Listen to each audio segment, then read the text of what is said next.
આજ તો મારા માના જન્મ દિવસ છે યાર. એના કુળદેવી ખોડિયાર છે અને એખાદી ખોડલની વાત ન કરું તો નવગુણ આમ કહેવાય નગુણા કહેવાય.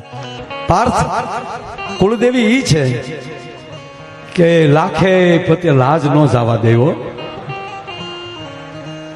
9 વર્ષના ધણી રાડિયાસ એને 22 રાણીઓ હતા પણ સંતાન નહોતું.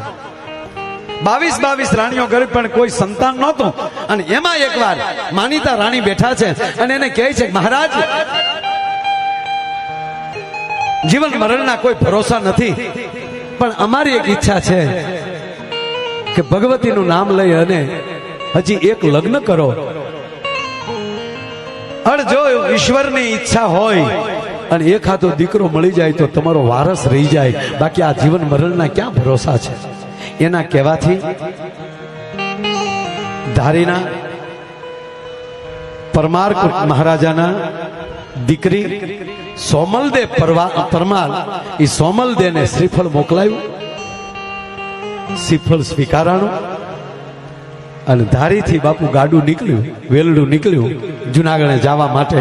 જમા જમા જમા જમા જમા કરતા એમ કહેવાય ઢોળુડા ભલ્લા આવ્યા અને શેત્રુજીનો નદી આવી. બાપ હવે સાંભળજો મારી બાબુ, શેત્રુજી નદી આવી અને શેત્રુજીનો આમ નદીનો ઢાળ ઉતરી ડુંગરના ગાળામાંથી આમ જા ધીરે ધીરે ધીરે ધીરે ધીરે ધીરે જા ગાડું ચડવું, વેલડું ચડવું અને સામે ગળથરા વાળી ખોડિયારનો થોડો જોયો.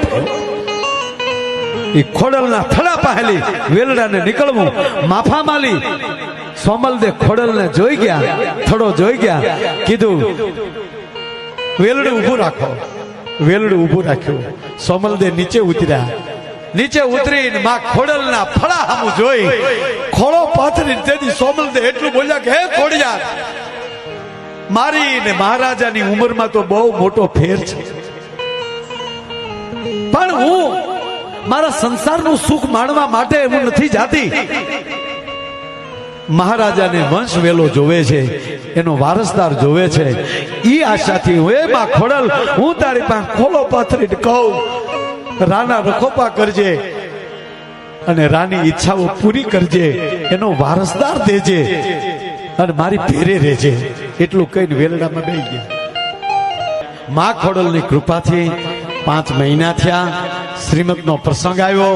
આખા જુનાળામાં હરખની હેલી ચડી અને ઓલી બાજુ બન્યું એવું કે ઈર્ષાખોર માણસોએ જેને વહનો તો આનો રહેવા દેવો એવા ઈર્ષાખોર માણસોએ કોઈ અઘોરીને કીધું કે 22 રાણીઓ થયું એને સંતાન નથી થવા દીધું અને આ 23માં રાણી સોમલદે આવ્યા, એને શ્રીમંત આવ્યા છે, કોઈ પણ સંજોગોમાં એને બાળક ન જન્મવું જોઈએ.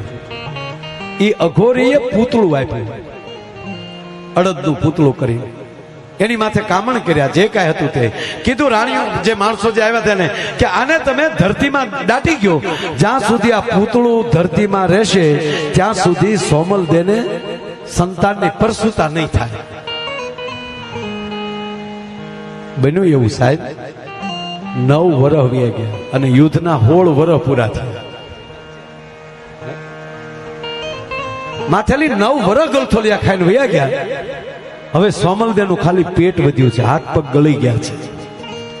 અને ફરીવાર ઈર્ષાખોર માણસોએ રાજાના કાન ભંભેર્યા અને કીધું કે આ બીમારીનું ઘર મહારાજા ક્યાંથી લાવ્યા?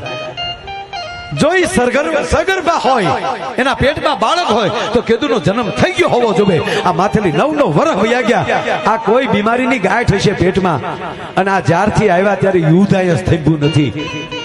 સોમલદેની ટીકા કરી રાજાએ સોમલદેનો ત્યાગ કર્યો. મારો કહેવાનો અર્થ હુકમ કરી દીધો કે જાવાને ઉપરકોટને એક ઝૂંપડીમાં રહેવાનું કરી નાખો.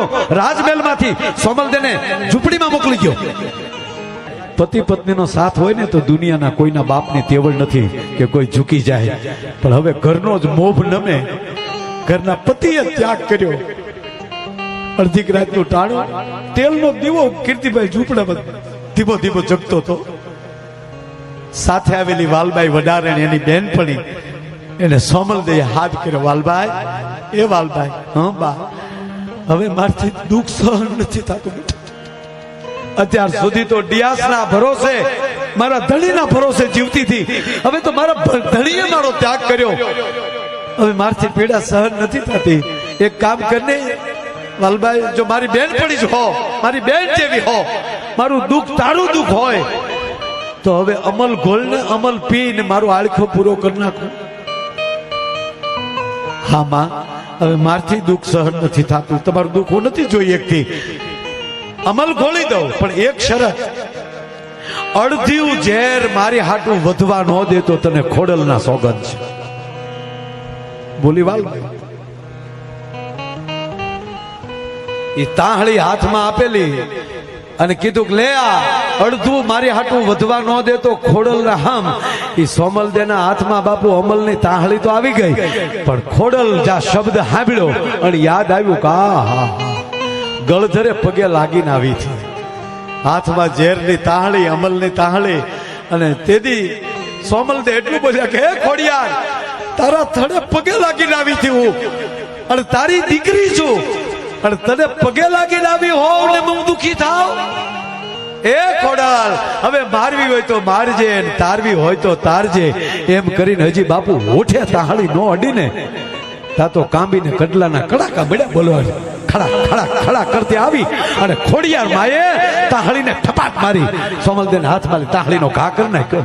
અને માં ખોડિયાર બોલ્યા, સોમલદે પાંગે તે જ ઊભી થી પણ યાદ કર તો આવું ને, તું ભૂલી ગઈ મને, અહીંયા પાંગે તે ઊભી હતી તારી પાસે. માં મને માફ કરજે, માં મને માફ કરજે. વાલબાઈ દાસી સાહેબ, વાલબાઈ એમ કહેતી હતી મેં તો ભૂલે ચૂકે કોઈ દી માં તારું નામ નથી લીધું, પણ તારું ભજન કરનારની દાસી સૌ ને એમાં મને દર્શન થયા છે. તારું જે ભજન કરે છે એની હું સેવા કરું, આવા સાધુડાની સેવા કરો ને તોય કોક દી ઠાકરના દર્શન થઈ જાય સાહેબ. માં મેં તો વાલબાઈ કહે છે મેં તો સોમલદેની સેવા કરી. ખમા વાલબાઈ, ખમા તને. માં ખોડલ કહે છો ખમા તને વાલબાઈ, તે મારી દીકરીની સેવા કરી. અને એક કામ કર બેટા, હવે જા, અત્યારે અડધીક રાત થયેલી હો, અડધીક રાત ને ટાળે માં ખોડિયારે વાલબાઈ ને કીધું વાલબાઈ જાઓ બેટા, જૈન તમારા જુનાણાના ધણીને, નવ હોરઠના ધણીને, રાડિયાસને જાઓ કયો વધામણી ખાઓ, એને કયો કે અમારી સોમલદે, અમારી મહારાણીએ, અમારી જુનાણાની જનતાએ નવ હોરઠના ધણીના વારસદારને જન્મ આપ્યો છે. પણ માં કઈ હતું તો નહીં, બન્યું તો નતું કઈ. એટલે વાલબાઈ બોલી કે પણ માં, ત્યારે ખોડિયાર માં બોલ્યા કે વાલબાઈ ખોડિયાર કહે છે જા કે તારા રાજાને કે મારી માએ નવ હોરઠના ધણીને જન્મ આપ્યો છે. અને વાલબાઈ બાપા બેનું હાથમાં લીધું, દોડતી જાય, પગમાં ઓઠડીઓ અટવાતી જાય, પડતી જાય, અને નવ હોરઠના ધણીને જાય. અને કહેવાય ગયો સાહેબ નવ હોરઠના ધણી રાડિયાસના મેલે આવી, અને ત્યારે મહારાજા બહાર આવો. રાજા કાટ કાટ કાટ કાટ પગથિયા રાજમહેલના ઉતર્યા છે. વાલભાઈ શું સમાચાર છે? મહારાજાને ઘણી ખમા, અમારી માં હોનલ પરમારે નવ હોરઠના ધણીના વારસદારને જન્મ આપ્યો છે. તા તો ડોકમાં મોતીની માળા છૂટી ગઈ. અને મહારાજાએ કીધું ખારીકું વેચો, નો બધું વગાડો. એટલા વર્ષ પછી હોરઠના વારસદારનો જન્મ થયો. હવે અહીંયા નોબતું મળી વાગવા, ખારીકું મળી વેચાવા, દીકરાના એમ કહેવાય જન્મની વધાયું મળી થવા. હવે જેને પૂતળું દાટ્યું હતું ને એ લોકો ભેગા થઈ ગયા.